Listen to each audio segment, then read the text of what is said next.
হিমাচল প্রদেশে ভয়াবহ দুর্ঘটনা। এই মুহূর্তে 10 জনের মৃত্যুর খবর সামনে এসেছে এবং তার পাশাপাশি ভূমিধসে চলন্ত টাটা সুমো বিশেষভাবে ক্ষতিগ্রস্ত হয়েছে বলে খবর। হিমাচল প্রদেশের লাহোল স্পিতি জেলাতেই ভয়াবহ ভূমিধসের ঘটনাতেই প্রাণ হারিয়েছে অন্তত 13 জন। জানবো বিস্তারিত, সঙ্গে যুক্ত হয়েছে প্রতিনিধি সৌম মুখোপাধ্যায়। সৌম, বর্তমান পরিস্থিতি কি জানতে পারছো? দেখো, যেটা জানা যাচ্ছে যে হিমাচল প্রদেশের কুলু থেকে পাঙ্গির দিকে যাচ্ছিল ওই টাটা সুমোটা, এবং এই টাটা সুমোর মধ্যে 15 জন যাত্রী ছিল, চালক সহ।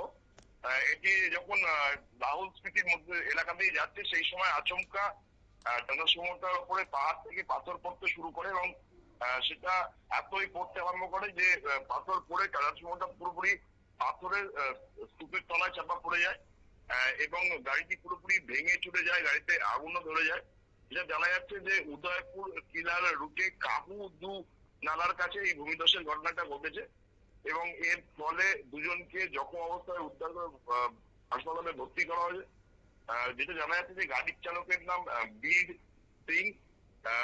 এই ঘটনায় কিন্তু 13 জনের মৃত্যুর খবর পাওয়া যাচ্ছে এখনো পর্যন্ত। বাকি দুজন যে গুরুতর জখম অবস্থা রয়েছে, তাদের মৃত্যুও হতে পারে বলে কিন্তু চিকিৎসকরা আশঙ্কা প্রকাশ করেছেন। ইতিমধ্যেই এই ঘটনায় উত্তর হিমাচল প্রদেশের সরকারের তরফ থেকে শোক প্রকাশ করে ক্ষতিপূরণের কথা ঘোষণা করা হয়েছে। তবে এর আগে গতকালও উদয়পুর কিলার রোডে একটি ধস নেমেছিল, এবং ওই রাস্তাটি বন্ধ ছিল, ফলে সমস্ত গাড়িকে ঘুরে 3D দিয়ে যাতায়াত করতে হচ্ছিল। আচমকা শুক্রবার দিন রাস্তাটা খুলে যায় এবং টাটা সুমোটা রওনা হয়, কিন্তু তারপরে যে এই ধরনের ভয়াবহ ঘটনা ঘটবে সেটা কিন্তু কেউই আশা করতে পারেনি। ফলে নতুন করে এই রাস্তাটি আবার বন্ধ করে দেওয়া হয়েছে। তবে এই ঘটনাটা পুরোপুরি প্রশাসন তদন্ত করে দেখছে যে কেন আচমকা ওই রাস্তাটি খুলে দেওয়া হলো, ধসের আশঙ্কা থাকা সত্ত্বেও সেই বিষয়টি কিন্তু খতিয়ে দেখা হচ্ছে। শতাব্দী। ধন্যবাদ।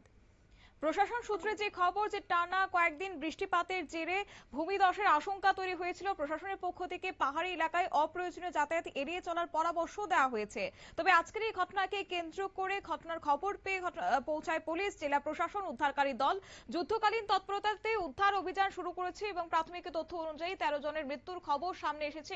অন্যদিকে যারা আহত হয়েছেন এই ঘটনায়, তাদেরকে চিকিৎসার জন্য নিয়ে যাওয়া হয়েছে হাসপাতালে। নিয়ে নিচ্ছি ছোট্ট একটি বিজ্ঞাপন বিরতির, সঙ্গে থাকুন।